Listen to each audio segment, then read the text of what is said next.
Nakaupo siya sa labas ng isang restaurant na may magandang view sa Avenue of Stars. Kakatapos pa lang niyang isaradong isang malaking deal sa isang grupo ng Chinese nationals. Pero gusto niyang munang hintayin ang confirmation sa isa pang project bago siya mag-celebrate. Mamaya na siya magsasaya.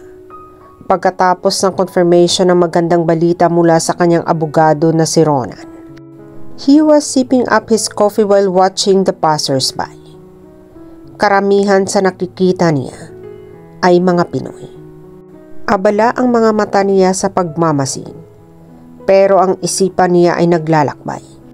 Nasa Pilipinas ang isipan niya sa isang importanteng business deal. Ibinaba niya sandali ang hawak na tasa at sinipat ang orasang pambisig. It was time.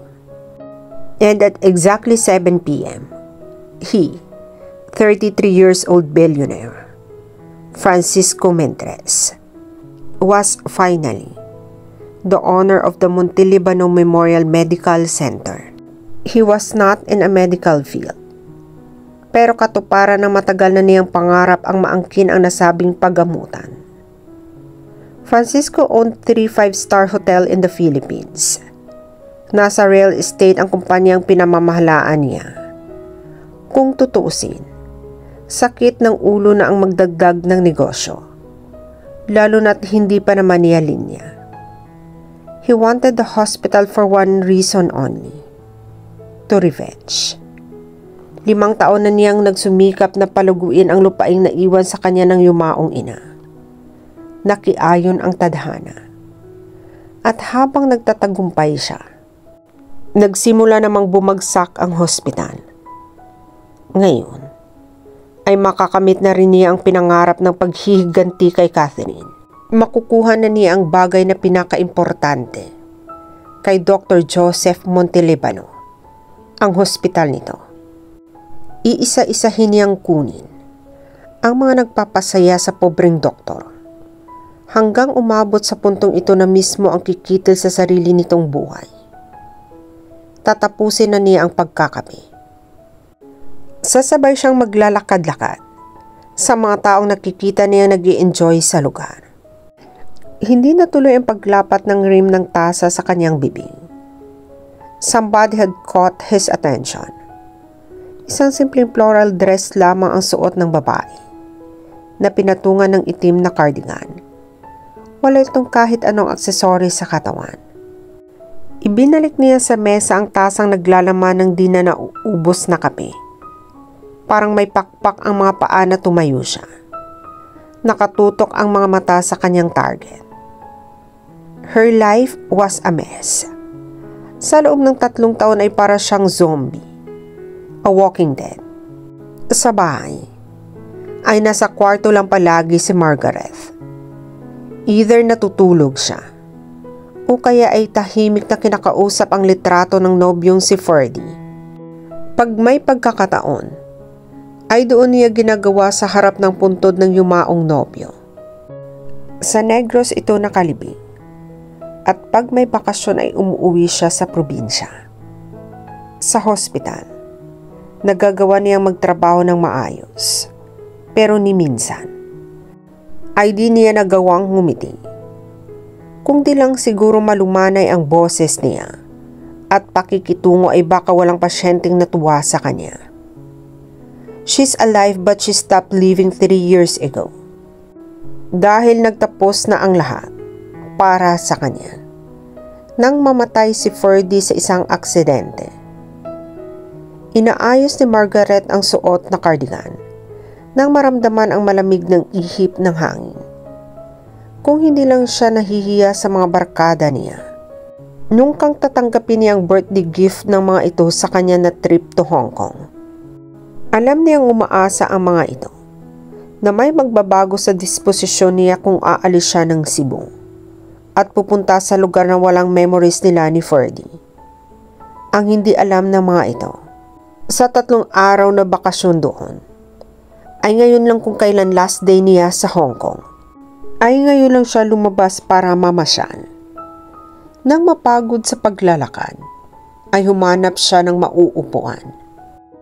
Hindi gaanong matao ang napili niyang pwesto, pero maganda pa rin ang view ng karagatan mula doon. Ipinikit niya ang kanyang mga mata at tinangay siya ng isip pabalik sa nakaraan. Hindi pa man tumutunog ang alarm ni Margaret, ay nakadilat na ang kanyang mga mata. Sa sahig ng kwarto na nilalagtagan lang niya ng matipis na foam, doon siya natutulog katabi ng makakapal na aklat.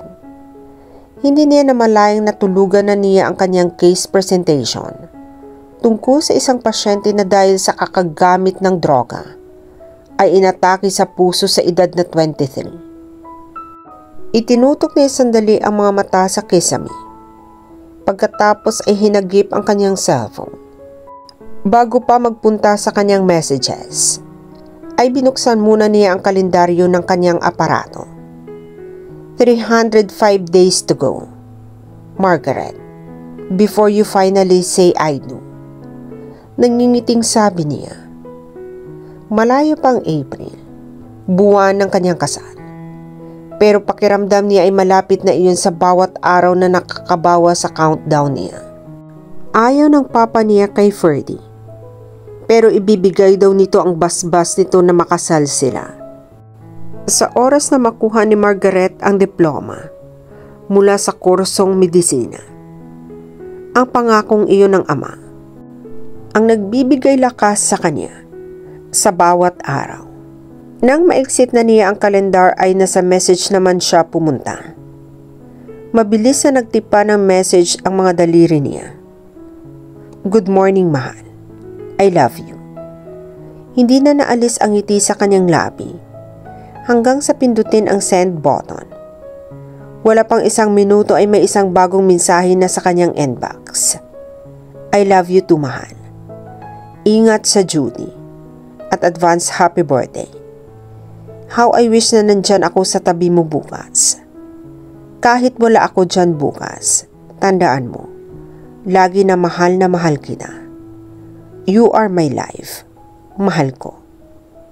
Parang nakainom siya ng energy drink. Ganoon ang epekto ng mga sweet messages ni Ferdy sa kanya. Naghanda si Margaret para mag-duty. Nang pumatak ang alas 8 ng umaga ng sumunod na araw at dumating na ang papalit sa kanya, ay saka lang niya nagawang sabihin sa sarili na happy birthday, Margaret. Nang i-check niya ang cellphone niya, ay wala kahit isang mensahe o missed call man lang mula sa nobyo. Magtatampo na sana siya dito. Pero pagdating niya sa quarters nila, ay may naghihintay na malaking frame na balot ng papel. Nang tanggalin niya ang papel, ay tumambad sa kanya ang portrait niya. May idea na siya kung kanino galing iyon. Ginuha niyang maliit na sobre, nakasama ng painting at binasa ang note sa card. To the most beautiful woman I know. Happy birthday. We are miles apart, but my love for you is greater than the distance that separates us. Isasama ko na sana ito sa exhibit ko next month. Pero naisip kong dapat ako lang ang makakita sa magandang mukha ng mahal ko. I'm yours, and you are mine forever. Always, Ferdy. May namuong luha sa kanyang mga mata. Pinahid niya iyon gamit ang likod ng kanyang palad. Agad na kinuha ni Margaret sa bulsa niya ang kanyang telepono at pinindot ang speed dial para sa numero ni Ferdy. Nakakailang ring na iyon pero walang sumasagot. Nang sa wakas ay may sumagot. Babae iyon at nagpapakilalang nurse. Sinabi nitong nasa hospital si Ferdy. Para siyang sira habang sinubukang kontakin ang mga magulang ni Ferdy para kamustahin ang kalagayan ng nobyo. Pero wala pang isang oras ay nag-ring ulit ang cellphone niya. Si Michael, kaibigan ng boyfriend niya. Wala na daw si Ferdy. Hindi kinaya ng katawan nito ang mga natamong injuries nang mabangga ang kotse nito sa isang truck na nawala ng preno. Ang mainit na butil ng luha ay dumaloy sa kanyang pisngi. Ang nagpabalik kay Margaret sa kasalukuyan 3 years na mula ng aksidente. Pero parang kahapon lang ang nangyari ang lahat. 3 taon na. Pero parang sariwa pa rin ang sugat sa puso niya. Happy 25th birthday to me.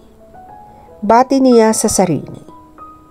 Nakapaloob sa mga katagang iyon ang sakit na nararamdaman niya ngayon. Isang mapaklang ngiti ang gumuhit sa kanyang labi. Hinayaan niya muna ang luha na maubos at matuyo bago nagpa siyang lisanin ang lugar para bumalik sa hotel niya. Maaga pa ang flight niya bukas pabalik ng Pilipinas, kaya dapat maayos na niya ang mga gamit niya. Pagpihit ni Margaret, ay may nakatayong babae na nakaharap sa kanya.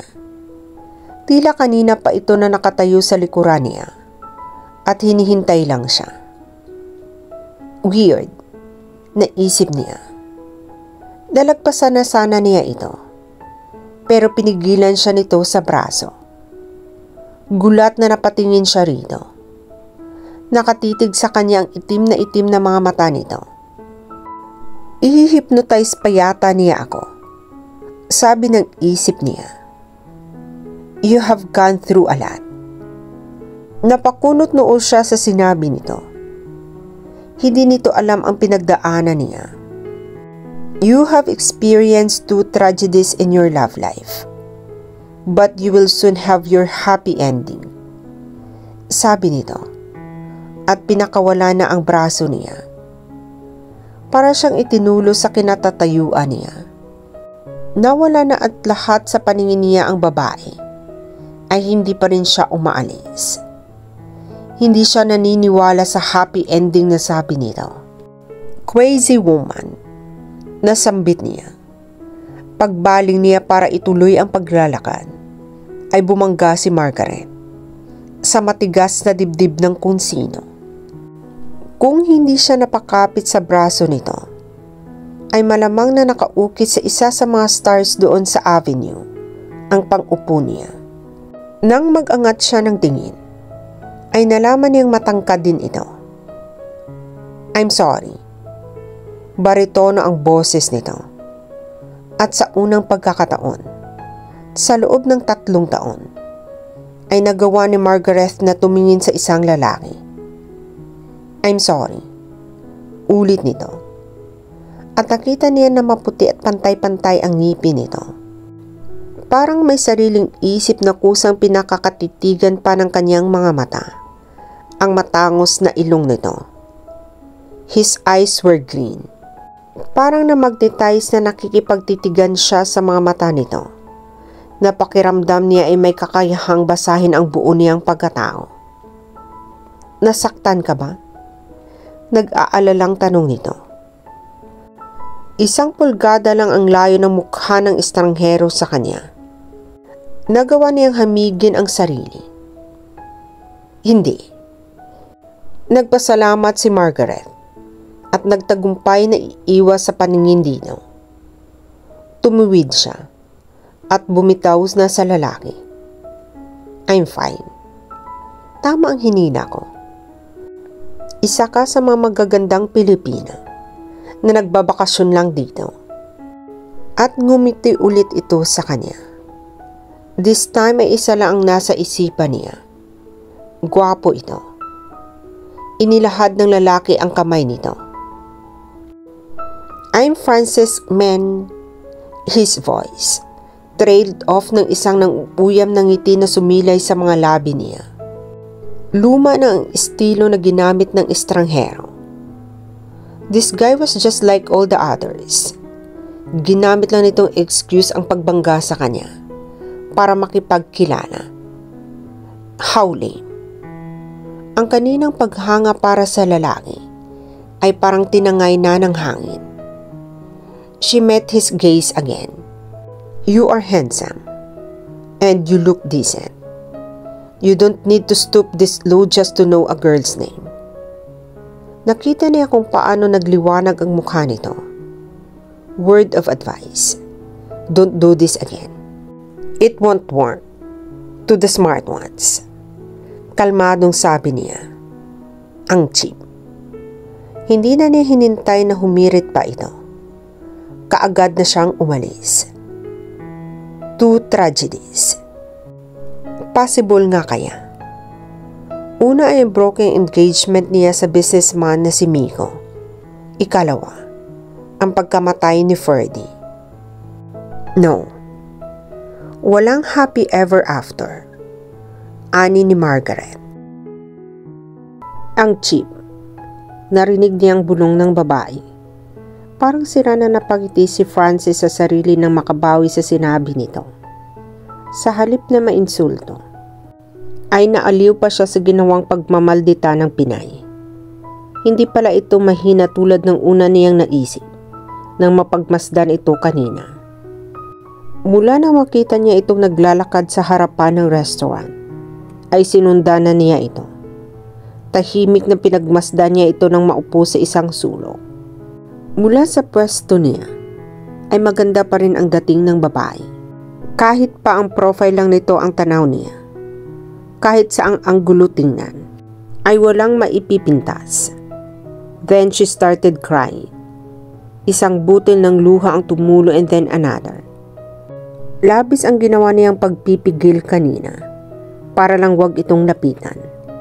Lalo na makita niya nagsunod-sunod ang pagtulo ng mga butil ng luha mula sa nakapikit nitong mga mata. He wanted to hug her and comfort her. Pero nagawa niyang manatili sa kanyang pwesto at pagmasdan lamang ito sa ginagawang pag-iyak. Kung hindi pa siguro ito tumahan, ay baka nilapitan na niya talaga ito. Francis, this is not you. Sabi niya sa sarili nang matagpo ang sinusundan pa rin ang dalaga. Matapos siya nitong insultuhin. Ilang pay lang ang distansya mula nila sa isa't isa. Sa dami ng tao na nakasabayan nilang naglalakad, hindi na siya nito mapapansin na nakasunod. Sinundan niya ang dalaga hanggang sa hotel na inookupa nito. Nakinig siyang mabuti nang banggitin nito ang room number nito sa front desk. Nang sumakay ito sa elevator, ay tumigil na siya. Good night, sweetheart. See you again tomorrow. Nakangiti siya habang nakatingin sa sarado ng elevator. Pakiramdam niya ay para siyang binatilyo ulit na nakita ang kanyang crush. Kinuha niya sa bulsa ang cellphone. He dialed Wendell's number. Kaibigan niya ito. At suking agent kapag may mga ipinapakalap siyang impormasyon o pinapahanap na tao. Alam niyang matutulungan siya nito sa kailangan niyang malaman tungkol sa mystery woman niya. Isang nakakalokong tawa ang narinig niya mula sa kaibigan nang malaman ang gusto niyang ipagawa dito. Hindi na lang niya pinatulan ang pang-aalaska nito. He pretended to be businesslike nang sabihin niya na kailangan niya ang lahat ng impormasyon tungkol sa babaeng naka-check-in sa room 105. Binanggit ni Francis ang pangalan ng hotel. Binigyan niya ito ng deadline, 2 hours. Pero totoo yata ang kasabihan, you can't have it all. Dahil pagkatapos ng 2 oras, ay natanggap niyang hinihintay niyang impormasyon mula kay Wendell. Ang misteryosong babae na nakakuha ng interes niya ay walang iba kundi si Margaret Montelivano, the only daughter of Dr. and Mrs. Montelivano. Off limits ang dalaga unless gagamitin niya rin ito sa paghihiganti niya. Kakatapos lang mag-respond ni Margaret sa code sa emergency room. Isang 3 taong gulang na bata na mababa ang platelet count ang isinugod at nasa critical na kondisyon. Kung hindi ito nadala sa hospital, malamang ay isa na ito sa bilang sa mga namatay dahil sa dengue. Nang matapos si Margaret ang mga orders niya para sa pasyente, ay nagpaalam siya sa nurse na aalis muna dahil kailangan pa niyang update ang consultant niya sa isang pasyente sa 4th floor. Margaret, may tumawag sa kanya nang makalabas siya sa ER. Marie, sumabay ito sa kanya sa paglalakad. Isa ito sa mga malalapit niyang kaibigan. Mula pa noong nasa med school sila, Hanggang ngayon na nasa residente na sila. Pediatrics ang napili niya. Internal medicine naman ang focus nito. Kumusta ang Hong Kong? Tanong nito nang nakasakay na sila ng elevator. Isa ito sa mga nag-chip in para sa Hong Kong trip niya. Still the same, I guess. Huwag mong sabihin na hindi ka lumabas ng kwarto. Lumabas ako on my third day. Anong nangyari? Excited na tanong nito. Wala. Naglakad lang ako sa Avenue of Stars. And then a lady approached me. Bakit ka nilapitan? Kilala mo? Umiling siya. Para sabihin na may happy ever after pang naghihintay sa akin. Di interesadong sagot niya. Wala nang ibang nangyari. Sa tanong nito ay naisip niyang lalaking bumangga sa kanya. Mula nang magbalik si Margaret sa Pilipinas, 3 days ago, ay may mga pagkakataon na naalala niya ang gwapong mukha nito. At sa mga pagkakataong iyon, ay hinahawakan na lamang niyang engagement ring na bigay ni Ferdy, na ginawa niyang pendant ng kwintas. Reminder niya iyon sa sarili na dapat ang namatay na nobyo lang ang iniisip niya. Oy Margaret, may nangyari pa ba? Untag ni Marie sa kanya. Nang sandali siyang nananahimik. Wala nangyari. Hindi makatingin na sabi niya. Bumukas na ang elevator sa 4th floor. Ibibigay ko ang pasalubong ko sa iyo at sa mga inaanak ko mamaya. Pagkatapos kong ma-update ang consultant ko. Dito lang ako. Tumango ang kaibigan. Kukwentuhan mo pa ako tungkol doon sa manghuhula. Manghuhula? Iyong nagsabi sa iyo na may happy ever after ka. Pinaikot na lang niya ang mga mata. I'm sorry, mahal. Paghingi niya ng paumanhin kay Ferdy dahil naalala na naman niya ang gwapong estranghero. Dapat ay trabaho lang ang iniisip niya at si Ferdy. Dumaan muna siya sa station para i-review ang chart ng pasyente ng isang doktor. Pagkatapos ay pinuntahan na niya ang pasyente. Chinek lang niya kung sumasakit pa ang tiyan nito. Hindi naman daw, kaya magandang senyalis na iyon. Baka mamaya o bukas ay payagan na itong umuwi ng attendang physician nito. Nang makalabas si Margaret sa kwarto ng pasyente niya, ay tinawagan niya si Dr. Mai. Sinabi niya dito ang update tungkol sa pasyente. May mga verbal orders ito. At sinabing mag-rounds ito sa hapon bago nito i-discharge ang pasyente. Ibabalik na niya sana ang cellphone sa coat niya nang mag-ring iyon. Numero lang ang nag-register sa screen ng cellphone. Pero tinangkap pa rin niya ang tawag. Margaret? The voice was shaking. Hello? Marga, you need to come home. Inatake ang papa mo. Kahit 3 taon na siyang walang komunikasyon sa mga magulang niya. Dahil kabilang ang mga ito sa sinisisi niya kung bakit hindi sila magpapakasal ni Ferdy bago ang aksidente nito, ay kilala pa rin niya ang boses ng mama niya. Pagkatapos sabihin iyon, ay hindi na nagdetalye ang ina kung ano pang ibang nangyari. Basta kailangan na daw niyang umuwi. Kahit hindi pa nawawala ang tampo niya sa mga magulang, ay alam niyang may responsibilidad siya sa mga ito bilang anak. You look pale, Marga. Puna ni Arlene sa kanya. Isa rin itong residente sa hospital. Inatake si Papa. I have to go home. Walang emosyong sabi niya. Pero sa totoo lang, ay kakaibang takot ang nararamdaman niya ngayon. Katulad iyon ng kaba ng nadama niya nang malaman niyang dinala si Ferdy sa hospital. She has this fear of losing someone again, and this time, it could be her father. She filed for an indefinite leave of absence. Kahit kailangan pa ng approval ng kanilang chairman iyon, ay sumakay na siya ng pinakamaagang flight papuntang probinsya. Bahala na kung magalit sa kanya ang chairman nila. Ang mahalaga kay Margaret ay mapuntahan niya kaagad ang ama. She was in the Montelibano Medical Center in no time. Ang mga dating staff ay hindi makapaniwala na nagbalik siya sa hospital. Hindi lingid sa kaalaman ng ibang nagtatrabaho doon ang nangyari at ang desisyon niyang hindi umuwi sa magulang niya. Naabutan niya sa labas ng intensive care unit ang mama niya. "Ma," nag-angat ng tingin ang kanyang mama.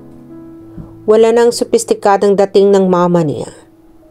Naabutan niya ang isang asawa na hindi na halos nagawang ayusin ang sarili at namumugto ang mata sa kakaiyak dahil sa pag-aalala sa asawang nasa loob ng ICU. "Margaret," yumakap ito sa kanya.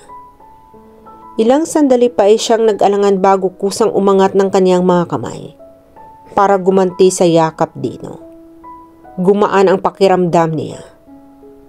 Tapos ng 3 taon na pagtikis niya sa mga magulang. Ang mga ito na lang ang natitira sa kanya. At siya lang din ang anak ang pwedeng dumamay sa mga ito. Kaya dapat nang kalimutan ang kanyang tampo. Lalo na sa papa niya. Nang humiwalay si Margaret ng yakap sa ina, ay humarap sila ng dalawa sa viewing window. Mula sa kinakatatayuan nila, ay nakita nila ang papa niya. Gising ito, pero maraming nakakabit dito. Kumaway siya dito. At hindi man ito nagawang ngumiti dahil may nakakabit na tubo sa bibig nito, ay lumiwanag ang ekspresyon ng mukha nito sa pagkakita sa kanya. Matapos ang ilang sandali, ay naupo na ulit silang mag-ina sa upuan na sadyang nasa labas ng ICU. "Ma, kumusta daw si Papa? Kailangan niyang sumailalim sa isang heart bypass. He is stable now. Akala ko ay mawawala na siya kanina sa akin iyan." "Ano ba ang nangyari, Ma?" "A certain Mr. Mendez took over the hospital 3 days ago. Akala namin ay okay lang ang lahat pero hindi pala.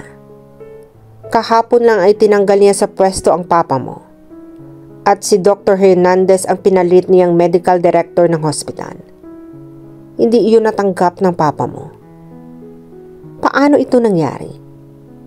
Nagguguluhang tanong niya.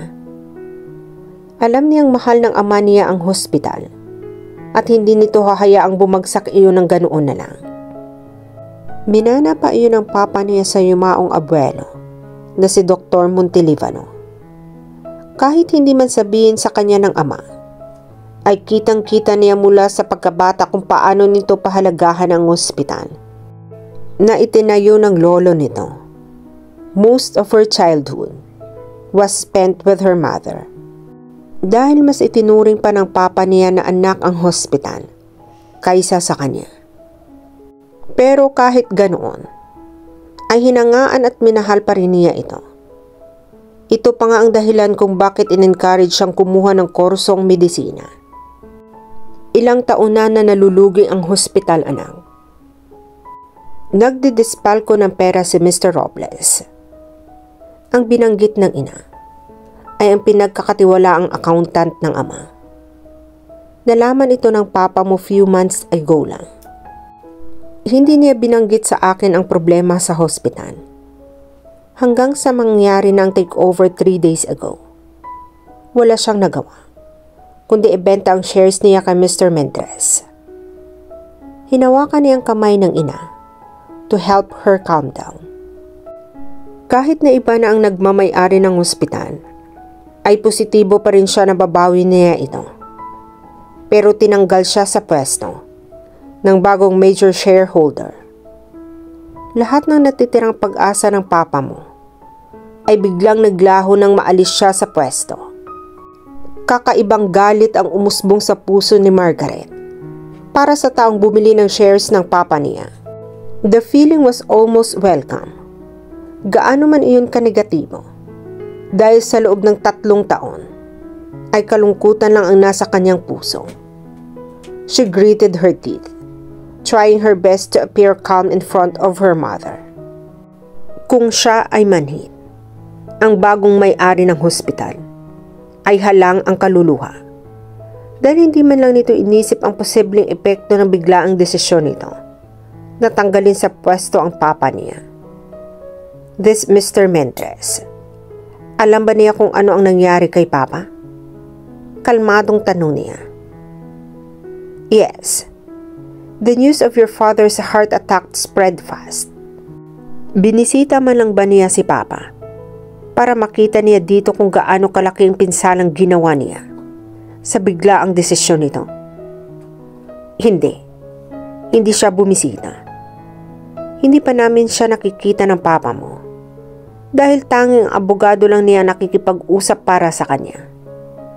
Pero narinig ko ang usapan ng staff na dumaan kanina na sa dating opisina ng papa mo ang bagong may-ari ng hospital.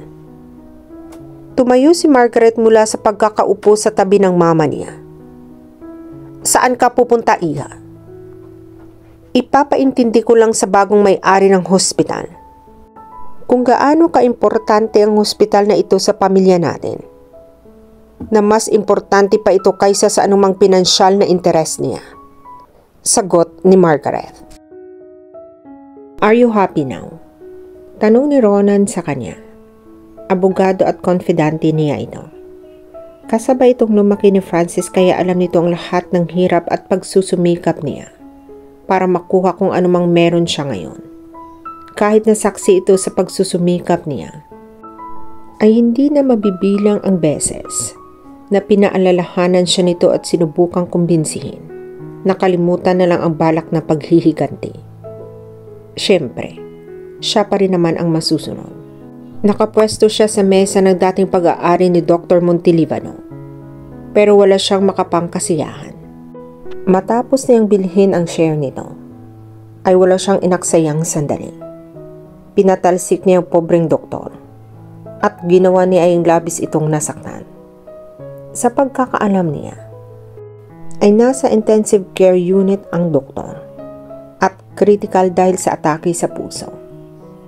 Dapat ay nagdidiwang na siya with Dr. Montelibano at his deathbed. Pero heto, at tinalo pa niya ang namatayan. I am. Dahil nagawa ko ng ipaghiganti si Sofia. Pagsisinungaling niya. Ang hospital ang pinakamalapit sa puso ni Dr. Montelibano. 15 taon kong hinintay na makita kung paano siya bumagsak. Kaya dapat lang na matuwa ako. Dahil nakuha ko na rin ang gusto ko. Sabi niya habang nilalaro sa kamay ang sign pen. Mataman siyang tinitigan ng abogado. You should convince yourself harder. Dahil sa nakikita ko, ay hindi ka masaya, Francis. Sabi nito nang maupo ito sa bakanting upuan sa harap ng mesa. Kung masaya ka, hindi ka sana nandito at nagkukulong sa opisinang ito. Sana ay nandoon ka sa ICU. At ini-enjoy na nakitang nakaratay sa hospital bed si Dr. Montelibano. Isang pagak na tawa ang pinakawala niya. Bakit ko naman gagawin iyon? I may be ruthless, but I'm not a monster. Tumayo si Ronan at lumapit sa isa sa mga estante. Nandoon pa ang mga gamit ni Dr. Montelibano. May isang picture frame na may litrato ng isang dalagita. Kinuha nito iyon at ipinatong sa mesa sa harapan niya mismo. Ito ang rason kung bakit hindi mo magawang magdiwa ngayon. Mula nang sabihin sa akin ni Wendell ang iniutos mo sa kanya at ang malaman niya, hindi na ako natahimik. Alam ko na ganito ang magiging reaksyon mo bago mo pa pinatanggal sa pwesto niya si Dr. Montelibano. You are interested in his daughter, Francis. Hindi mo ba nakikita kung paano ka pinaglalaroan ng kapalaran ngayon? Nakamit mo na ang pinapangarap mong paghihiganti. But here you are, hiding in this office like a tamed lion, taking refuge. He was tempted to look at her picture, pero pinigilan ni Francis ang sarili. The girl, woman, was someone that he must now avoid. Itinaob niya ang frame at nagkunwaring hindi interesado. Mali ang iniisip mo. I hope so dahil ito ang unang beses na nagka-interes ka ng ganito katindi sa isang babae.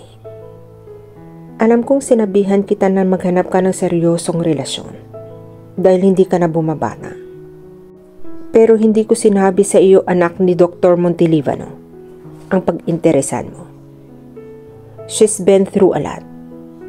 At kahit na may kasalanan si Dr. Montelivano sa iyo, ay hindi ako pabor, Francis, na isama mo ang anak niya sa mga plano mo. Sa tingin ko, ayaw mo rin makita na masaktan ang babaeng tulad niya, tulad sa nangyari kay Sofia.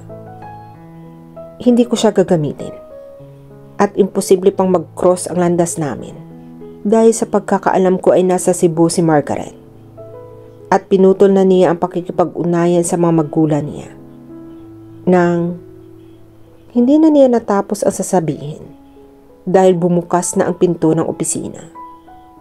Napalingon din sa direksyon nito sa pinto si Ronan at tulad niya ay hindi ito nakahanda sa pagdating ng di inaasahang panauhin. Margaret Montelivano, na ibulong niya. Anger for Margaret was an unfamiliar feeling. Parang gustong sumabog sa galit ang puso niya, kaya nagawa niyang sumugod sa dating hospital ng papa niya. Kailangan niya makita ang walang pusong lalaking nagpatalsik dito sa pwesto. Humarang sa daraanan niyang isang babae na sa tingin niya ay bagong sekretarya. Ma'am, may kausap pa po si Sir. I need to talk to him now. Pero ma'am, dire-diretso lang siya. Kasunod ang sekretarya sa kanya, pero mas mabilis siya dito. At nagawa niyang buksan ang pinto ng opisina bago pa man siya nitong mapigilan. 2 taong naabutan niya sa loob. One standing, and the other was sitting down like a king. Margaret Montelivano. It sounded like a growl from a person sitting comfortably in her father's chair. Kung nasorpresa man ang lalaki, ay mabilis itong napagtakpan iyon. He had thick brows, a masculine nose, and lips reminding her of a stranger that she met in Hong Kong. Wait. Hindi lang nito kahawig ang lalaking bumangga sa kanya sa Avenue of Stars. Ito mismo ang tinawag niyang cheap na lalaki. Pinalis niya ang kabang naramdaman at nag-focus sa galit na nararamdaman niya. Ma'am, lumabas sa po kayo please. Mapapagalitan ako ni Sir nito. Pakiusap ng sekretarya na nakasunod pa rin sa kanya. Hindi niya ito pinansin. You in my father's chair. I am here to have a serious talk with you. Deklara niya, habang sinasalubong ang mga mata ng lalaki na matamang nakatingin sa kanya. Binitawan nito ang hawak na sign pen at sumandal sa upuan. Parang pinagmamasdan siya. Margaret, this is definitely a wrong move, sabi ng isip niya. Naramdaman niyang nagpapawis ang mga palad niya kahit pa centralize ang aircon sa opisina. Kapag tuluyang nahimasmasan siya mula sa galit na kanyang naramdaman, ay baka mag-walk out siya bigla. Parang di niya kaya tagalan ang paraan ng pagtitig ng lalaki. Nang aarok ang mga mata nito, na para bang nababasa na nito ang buong pagkatao niya. Wala pang naglakas loob na tingnan siya ng ganoon. The man grinned, making him appear sinfully handsome. Ang lakas ng loob ngumising. Makapal talaga ang mukha ng lalaking ito. Kung nagawang nitong umakto ay okay lang ang lahat samantalang obvious na obvious ang galit niya. Tumuwid ito ng upo at ikiniling ang ulo sa sekretarya. It's okay. I deal with Dr. Montelivano. Tumingin ito sa nakatayong lalaki. Please leave us, Ronan. Nagkibit balikat ang huli at naglakad papunta sa pintuan. Nang matapat ang tinawag na Ronan sa kanya, ay tumigil ito sandali. Don't worry. You can twist Francis around your little finger, dear. Makahulugang sabi nito sabay pindat. Isinara nito ang pinto paglabas ng opisina. Ang tapang na baon kanina ni Margaret ay nabawasan ngayon silang dalawa na lang. Have a seat. Hindi niya pinansin ang offer ng lalaki. Nanatili lang siyang nakatayo sa malapit sa mesa nito. Sa paraan lamang na iyon, kaya niyang ipakita ang superiority niya dito. Akala ko bang gusto mo akong kausapin ng masinsinan? Bakit para ka pa ring modelo na nakatayo sa harapan ko? Kung ganyan ka, hindi tayo makakapag-usap ng maayos, Dr. Montalivano. You, standing like a goddess burning in anger in front of me, is distracting. Brute, bulong niya, na sa tingin niya ay umabot sa pandinig nito. Pero sa halip na kumunot noo, ay lumapad pa ang ngiti ng kaharap. Stop smiling, will you? Nanggigigil na sabi niya. Sumeryoso naman ang lalaki, pero ang mga mata nito ay parang nagsasayaw sa tuwa. Ano ang kailangan mo sa akin, Dr. Montalivano? Maraming beses na siyang tinawag ng mga kasamahan sa hospital at ng mga pasyente ng ganoon. But hearing it from this man, iba ang dating ng pangalan niya. Parang pinaghalong recognition na ewan. Margaret, stop overthinking. The faster she could tell him kung ano ang gusto niya, the sooner she could leave. Nung una silang magkita sa Hong Kong, ay naramdaman niyang delikado ang mapalapit sa lalaking ito. Ngayon na nag-cross muli ang landas nila, ay nakumpirma niyang tama ang una niyang naramdaman. Kung ano-anong ideya ang pumapasok sa isipan niya dahil dito. Ang hospital. Ibalik mo na sa amin ang hospital. Balik mo ang lahat ng shares ni Papa na binili mo. Sinabi niya iyon habang nakatitig sa kulay berde nitong mga mata. What do I get in return? Your dirty money. Sumandal ito ulit sa upuan, looking very much comfortable in his new position. Negosyante ako, Margaret. At bawat investment na ginagawa ko ay ayaw kong nalulugi. Kaya ako nandito sa kinalalagyan ko ngayon dahil marunong akong sumugal. Matapang na nagpunta ka sa opisina ko. Opisina ng papa ko. Putol niya dito. Well, it now belongs to me. Sumugod ka dito. Do you think just because of what you said, you can get everything back in an instant? You want to buy it back from me? Sorry. I'm not selling kung pera lang ang kapalit. So let me ask you again, Dr. Montalivano. What else you can give me in return? My services as a doctor. Hindi nag-iisip na sagot niya. Iyon lang ang naiisip niya. Handa akong iwan ang trabaho ko sa Cebu at magtatrabaho ako para sa iyo. Para sa hospital na ito, habang buhay. Isang pagak na tawa ang pinakawala nito. Hindi birong pera ang tinayak ko para sa hospital na ito, Margaret. Tatanda ka lang sa kakatrabaho. Ay di mo pa siguro na babayaran iyon. Hindi ko rin kailangan isang ordinaryong doktor na hindi pa nakatapos ng training para alagaan ang kalusugan ko.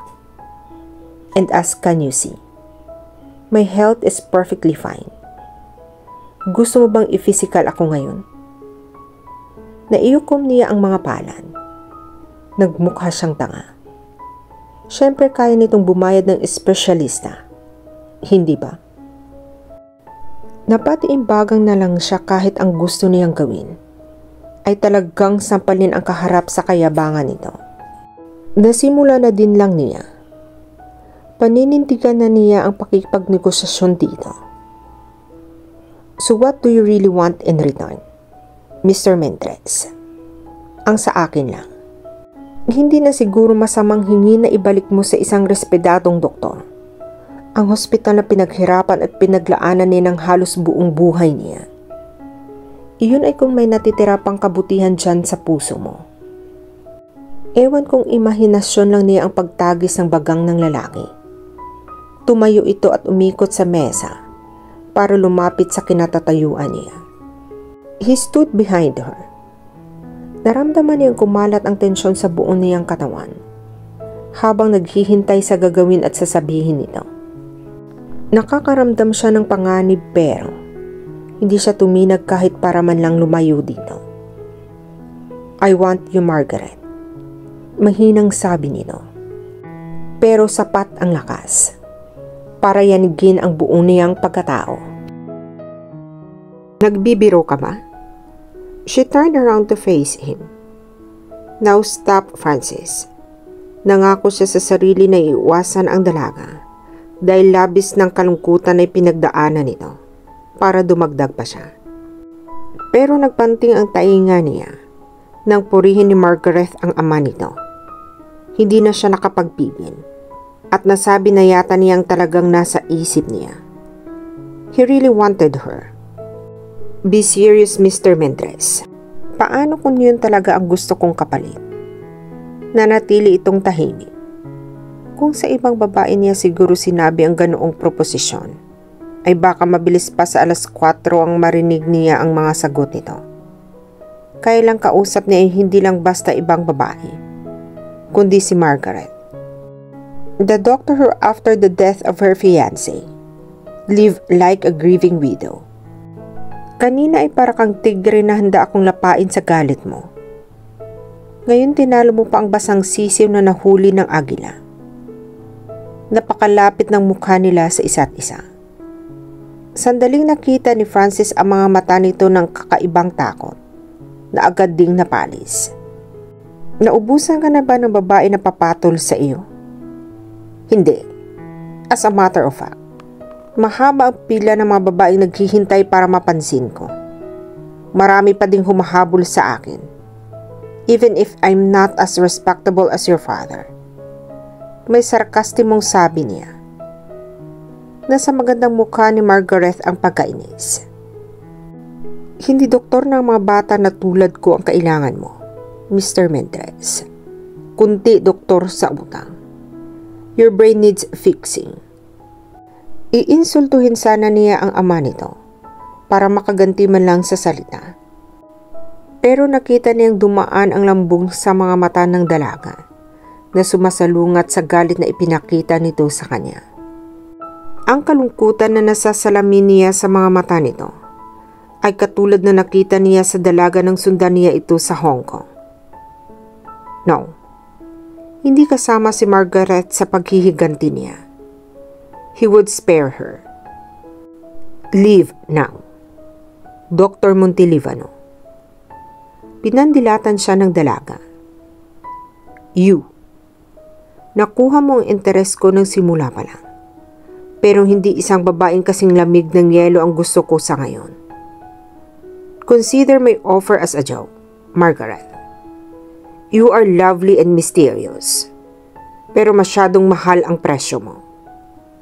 Malaki ang investment ng hospital. Para lang ipagpalit ko sa iyo. May pagkalitong lumarawan sa magandang mukha nito bago umangat ang kamay nito para sampalin siya. Napigilan agad ng lalaki ang nakabibinging paglapat sana ng palad niya sa mukha nito. Kanina pa siyang pinaglalaroan nito. Muntik na siyang maniwala na handang itong ipagbalik sa papa niya ang hospital. Kapalit ng indecent proposal nito. Wala pang babae nakasampal sa akin. Kahit pa yung mga harap-harapang pinalitan ko. Huwag mong hangarin na ikaw ang mauna dahil matagal na akong makalimot. Binawi niya ang kanyang kamay sa hawak nito, pero hindi na inito pinakawalan. Pagkatapos ay hinalikan nito ang likod ng palad niya. Para siyang nakuryente nang dumampi ang labi ng lalaki sa balat niya. Agad niyang hinamig ang sarili. Imposibleng maepekto ang Francis na ito sa kanya. Ganoon lang siguro ang nararamdaman niya dahil ito ang unang lalaki ang nangahas na lapitan siya mula nang mamatay si Ferdy. Close your mouth, sweetheart. Kahit walang langaw sa opisinang ito, ay delikado ka pa rin. Baka iba ang pumasok sa bibig mo. Ginamit niya ang natitirang lakas para bawiin ang kamay sa binata at pinakawala naman nito iyon. Babawiin ko ang ospital sa iyo. Itaga mo iyan sa bato. Nanggigigil na sabi niya dito. Bago ito tinalikuran, narinig pa niya ang malutong na paghalakhak nito. Tuloy lalo siyang nabwisit. Alam niya ang gusto ng kanyang papa ang mabawi ang ospital. At iyon ang gagawin niya. Ang tanong ay paano? Mahal, kung nandito ka lang sana, baka natutulungan mo ako. Naisip niya habang hawak ang isang kamay ang engagement ring niya. A penny for your thoughts. Narinig niyang sabi ng lalaking tumabi sa kanya sa harapan ng vending machine. Binitawan niya ang singsing at pasimpleng ipinasok sa loob ng damit.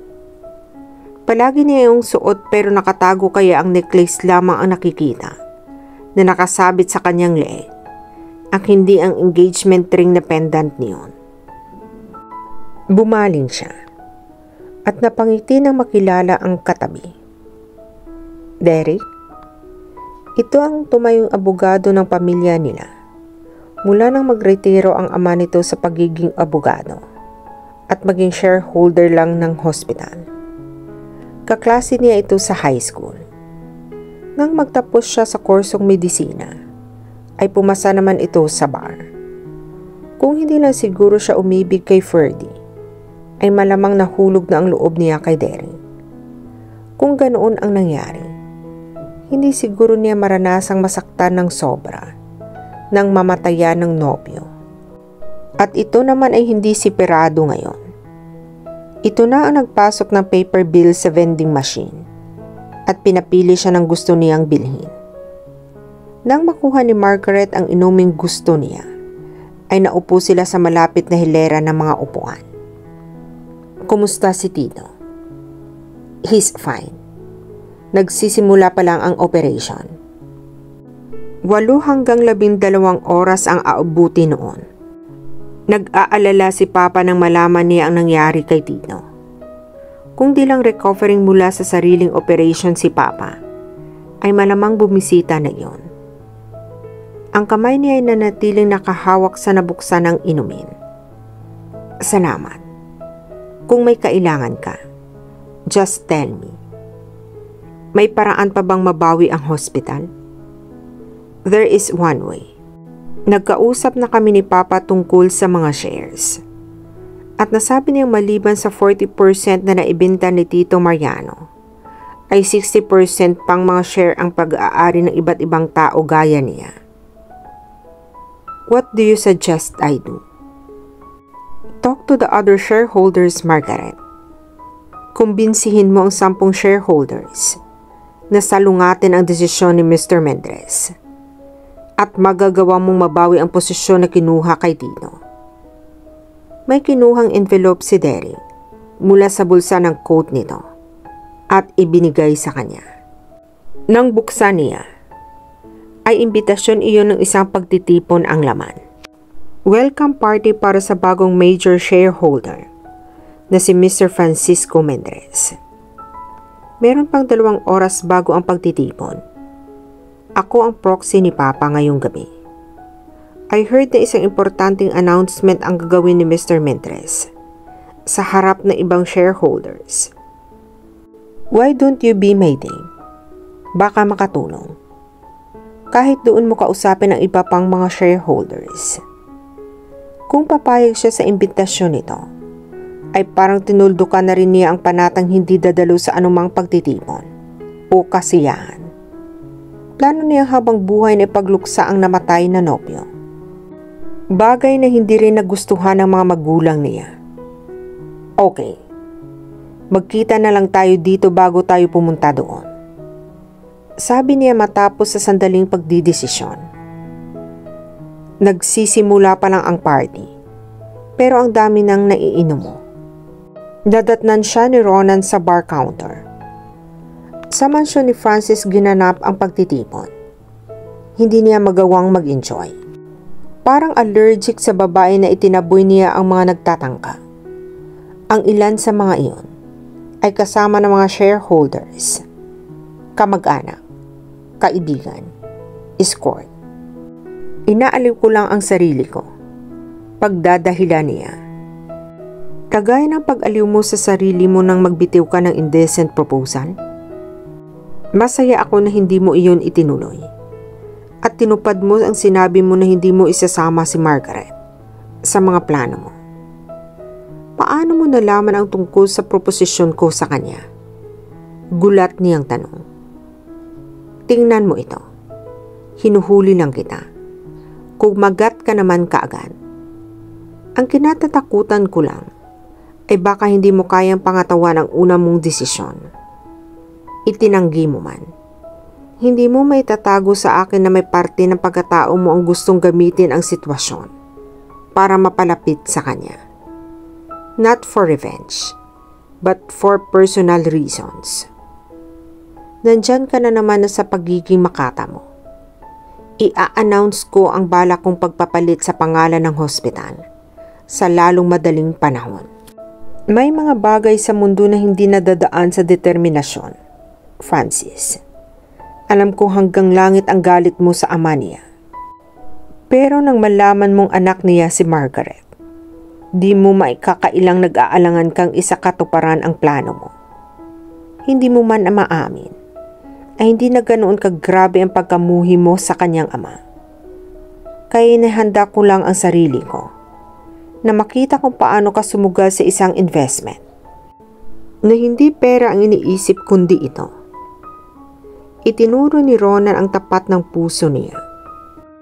Hihirit sana si Francis nang mapadako ang mga mata niya sa may landing ng hagdan. It was Margaret in silver tube gown. Hapit sa magandang hubog ng katawan nito ang damit na nagpalingon din sa iba pang mga panauhin. Nagsalubong ang mga kilay niya na makitang hindi ito nag-iisa.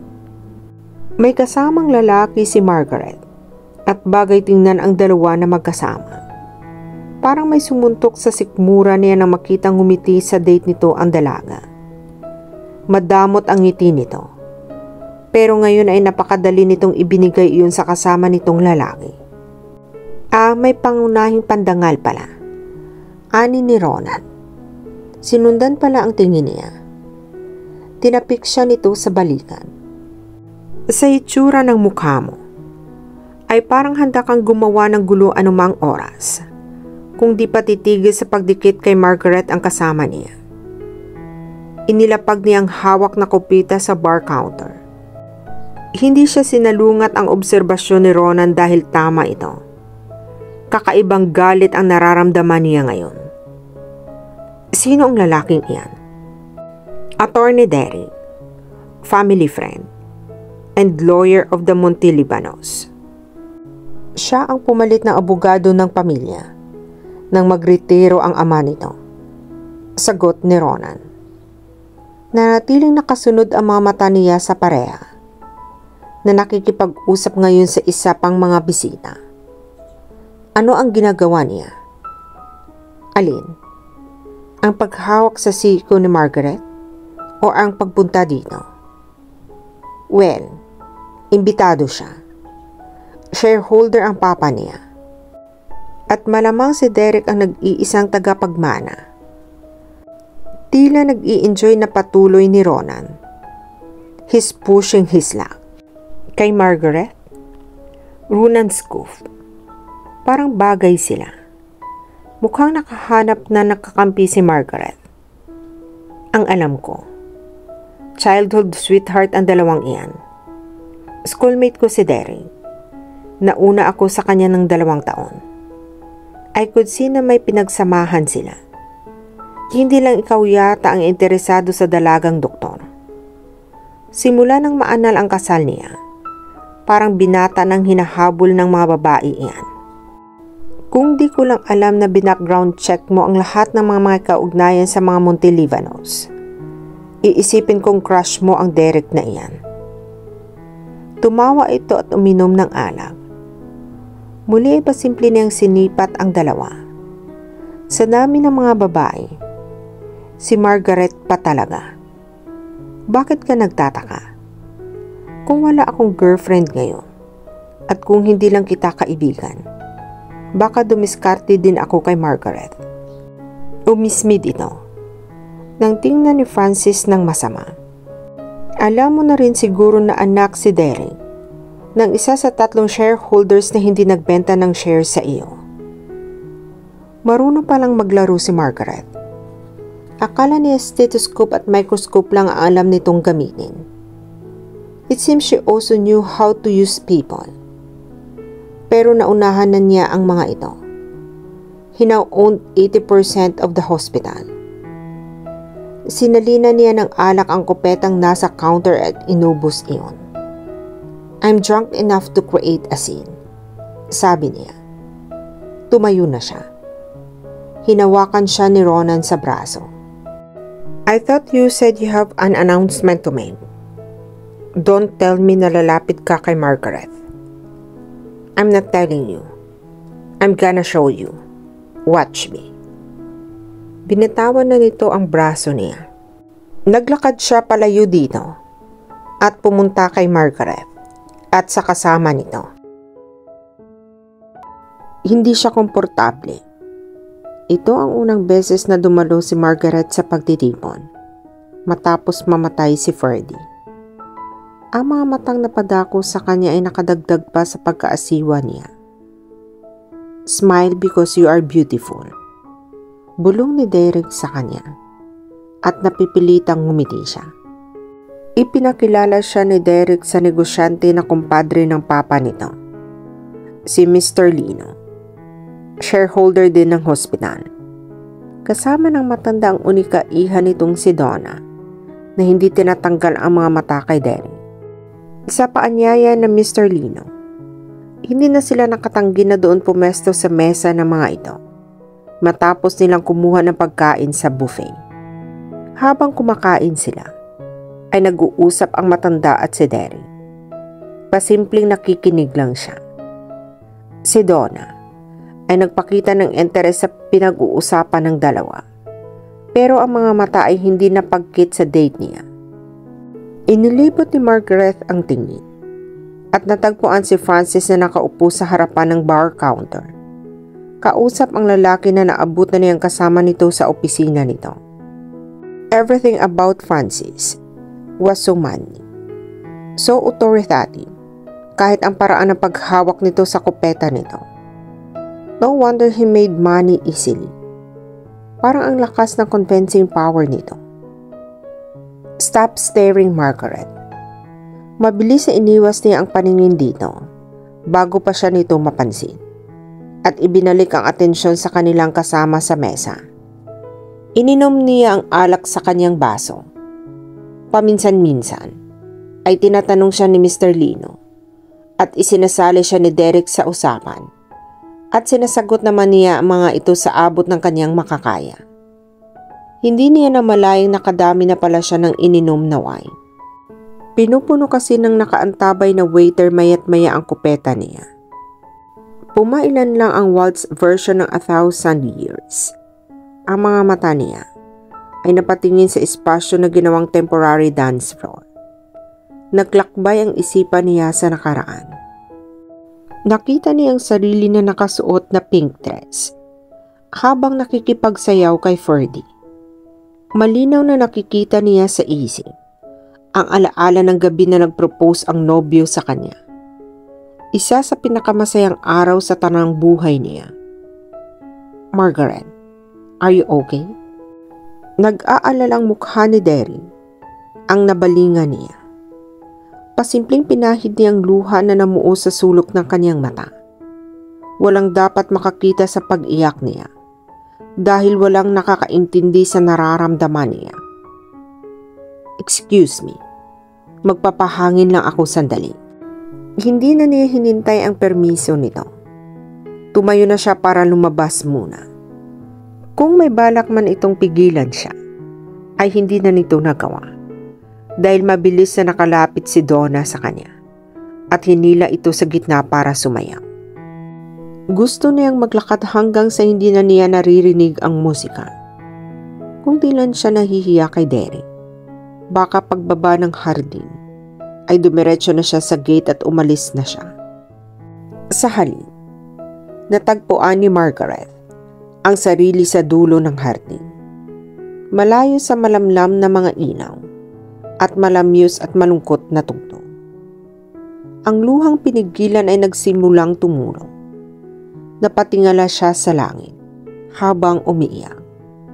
Umaasang nakikita ni Ferdy na hanggang ngayon ay hindi niya ito magawang kalimutan. She closed her eyes hoping to remember clearly how Ferdy looked. Pero parang hindi na niya matandaan ang mukha nito.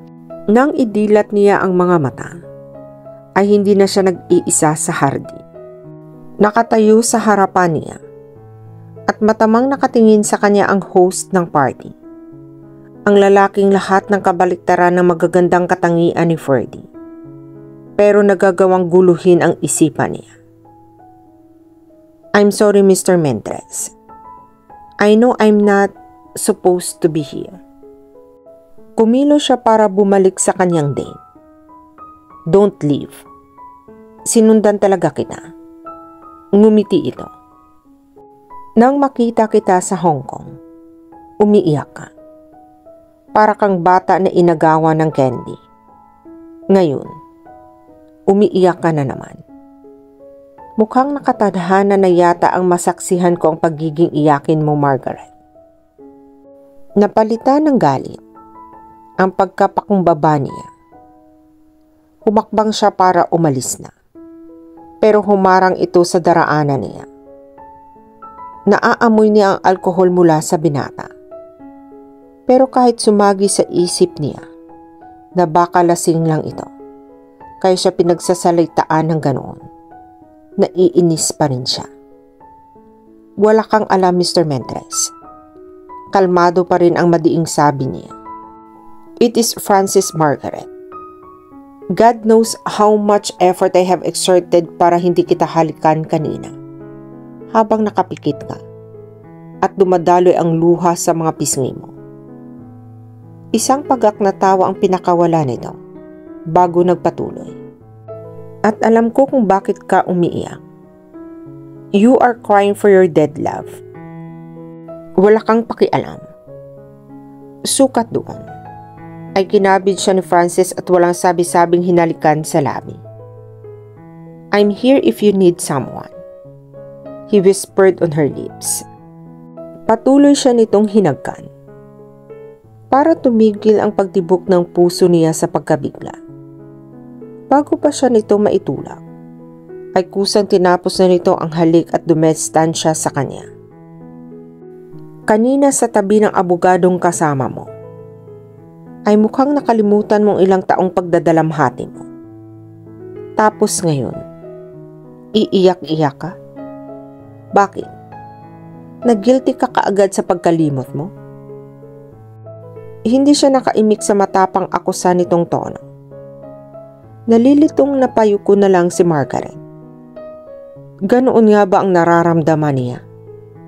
Na hindi na niya maalala ang mukha ni Ferdy mula nang banggain siya ng lalaking ito sa Hong Kong.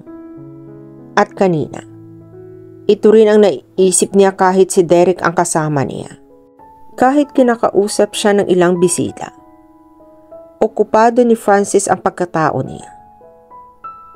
Pero sa sarili, ay alam niyang may kakaibang damdaming napukaw sa kanya, lalo nang halikan siya ni Francis. At sigurado siyang hindi iyon galit. Sa unang pagkakataon sa loob ng 3 taon, ay nahalikan si Margaret ng lalaki.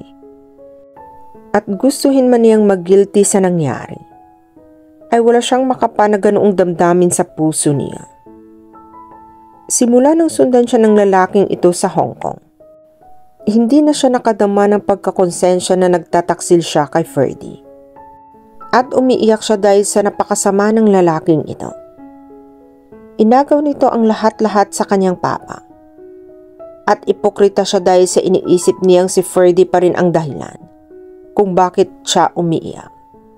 Samantalang, wala kang pakialam, sabi niya. Mas mabuting iwasan na niya ito habang maaga pa. Naglakad na siya para bumalik sa loob at hindi na siya pinigilan ito. Be mine, Margaret, at ibibigay ko sa iyo ang lahat ng shares ng hospital sa pangalan ko. Desperado na ba siya? O gusto din niya ang inaalok ni Francis? Tumigil siya sa paghakbang at hinarap ito.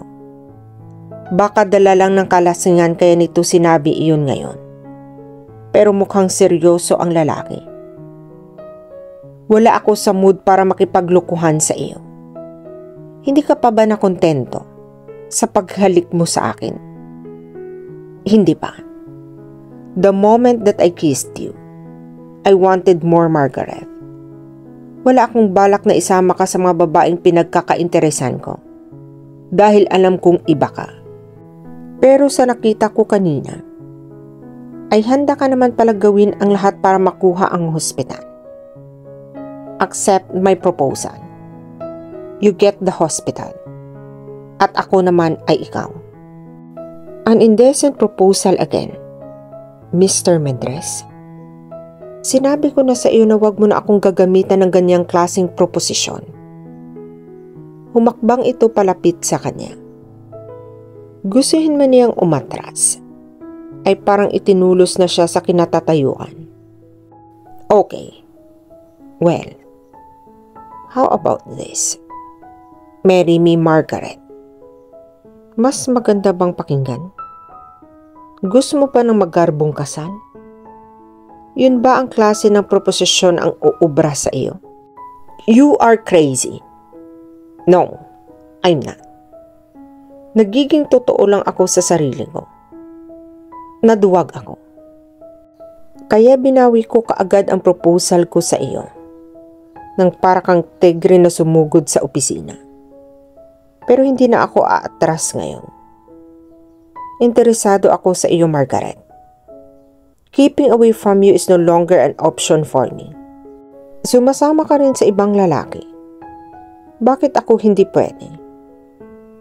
Mas may alas ako kaysa sa kanya. Kaya ginagamit ko lang.